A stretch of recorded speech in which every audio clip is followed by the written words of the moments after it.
Shinnitu ebila kudashan guyyaa gootowaanii indagaatu seenaan indagaata loonni aarsaasaan baasanii.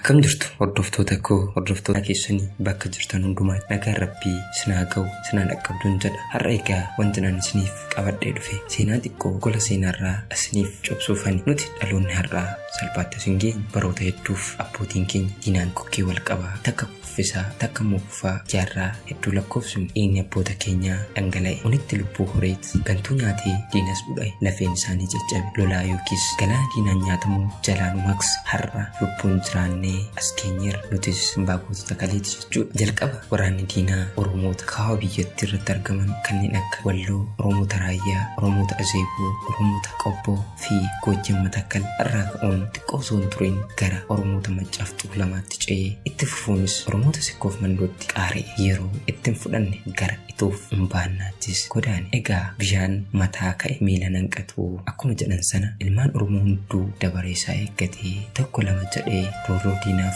saaxila. Garuu jabaan Oromoo waan kanaaf rafee osoo hin buliin diina ofirraa qoluuf halkaniif guyyaa osoo hin jenne baddaaf gammoojjii osoo hin jenne furmaata barbaaduu eegale. Egaa Oromoon bakkuma jiru diddaa gabrummaa kanaaf uummata isaa dadammaqsuun diina gabroonfataa kana ofirraa qoluu eegale. Goonni Oromoo gaafuma diddaa gabrummaa eenyummaa jechuun walqamuu afaanii, aadaa, amantii, qabeenya saamamuu, abbaa biyyummaa walqamuu fi kanneen biroollee hedduu diduu eegaleen wareegamas kanfaluu eegale. Goonni keenya kanneen akka Elemoo Qilxuu, Jaarraa Abbaa Gadaa, Jeneraal Taaddasaa Birruu, Ishaa Dhibbaa Maammoo Mazammar, Abboo Maamsiikoo, Abbishee Garbaa, Jeneraal Waaqoo Guutuu, Magarsaa Barii, Leencoo Diigaa, Warqituu Walloo fi Maramee Harqaafaas hedduun isaanii qabsoo hadhooftuu taasisanii daandii qabsoo nuuf baasan. Gootonni kunneen bakka garagaraa fi yeroo garagaraatti wareegaman yoo Magarsaa Barii fi Abboo Maamsiikoo malee. Kanaaf gootota kumaaf kitilaan itti dhabne salphaatti as hin geenye. Kanaaf gootota keenyaan dhaadannee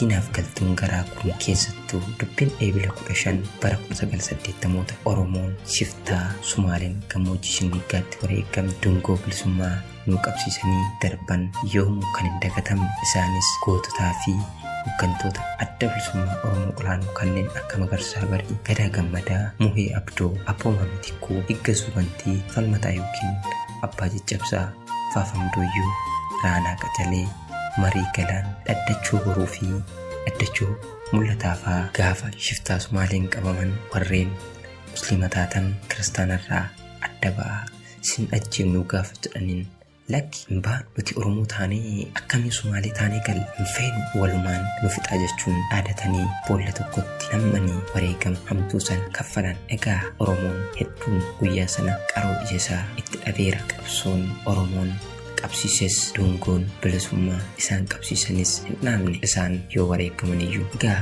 guyyaa kanarraa Oromummaan yookiin kaayyoon akka amantiirra caalu ragaanuuf bahan. Kanaanis dhaabbanni hanga ammaatti daa'ima garaa jirtuu hanga jaarsa cifraatti dhabaa jirra. Kaayyoon keenya wanti guddaan guyyaa gootota Oromoo kabajnuuf booree horannee erbuu keenya cimsinee dungoo bilisummaa isaanirraa fuunee osoo hin dhaamsiin caalatti qabsiifnee diinaaf dhamaatu garaa ittiin gubaa galmaan akka geenyuuf booreen waadaadha. Booree malee waan hojjetamu. Kanaaf booree cimsachuun erbuu jabeeffachuun imaanaa dhaloota kaleessaa dhaloota har'aaf kenname. Imaanaa dhalootaa nyaan kaayyoon qabsaa'otaa galmaan ni geenya. Injifannoo kan uummata Oromooti. Eebila siidaa seenaa isaanii laafeen ijaaranii bu'uuraa tokkummaa dhiigaan galmeessanii akkamiin dagaatu haadhollaan yaadatu adda wal baasaa